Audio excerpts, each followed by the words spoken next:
I think the other point to be made here is we keep talking about viruses, but keep in mind, we don't have true isolates of viruses, not just for this, but I couldn't believe that. I listened to Andrew Kaufman and Dr. Cowan and Stefan Lonk and all these guys, and I said, are you kidding me? After a year of hell, we don't have a virus? But it turns out that, and it's very easy to fool people because it's a complicated technical point. But the bottom line is that the viral genomes that we have for this, what they claim is the genome of SARS-CoV-2 only exists in silico as a computer programmed genome, because this is what really separates, you said it gets human beings to fear each other, which is a perfect way to control a population, by having them be afraid of each other rather than afraid of the controlling mechanism.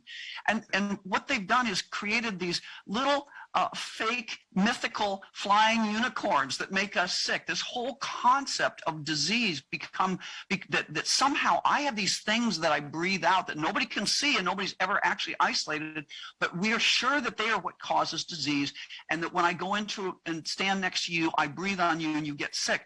We were taught that. I believe that in medicine, forever. But you know what? It turns out when you really look at what's been going on, we don't have evidence for that, including in 1918, where they could not prove transmission. And they did a lot to try and prove that. People need to go back and look at that.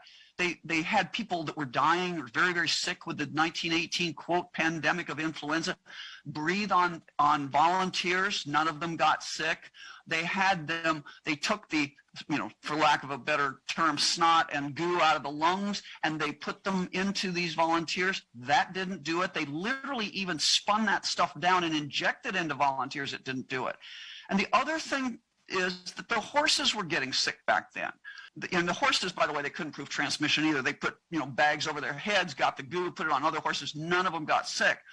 What's going on here? For people on the receiving end that are really getting sick, they say, wait a minute, my relative just died. It's really making people sick. And I do see, as a treating physician, I see people that are younger having worse problems than I've seen in the past. However, people need to understand that we haven't proved transmission. We don't have a virus. We don't have a test. We don't have autopsies. What we have is a syndrome of symptoms, the symptoms being, flu-like symptoms, but nothing that's pathognomonic, nothing that's really characteristic of any one disease. And at the end of the day, there's several things that could do this. One of them, a lot of things that we might think about as transmissibility that might look to us like transmissibility really aren't. And I think Dr. Cowan goes over this very beautifully in his book, Contagion. He talks about the fact that if you don't know what radiation is, if you hadn't discovered uranium and Marie Curie and all that, and you send people down into a mine and they start getting sick, it would look like they're transmitting to somebody, each other, a disease. And you pull them out of the mine and some of them die, but some of them get better. And you think, oh, well, that was a disease. But it could have been that there was contamination with radium or uranium or something down in the mine. Now, we understand that kind of ionizing radiation now. What we don't appreciate is EMF, is non-ionizing radiation.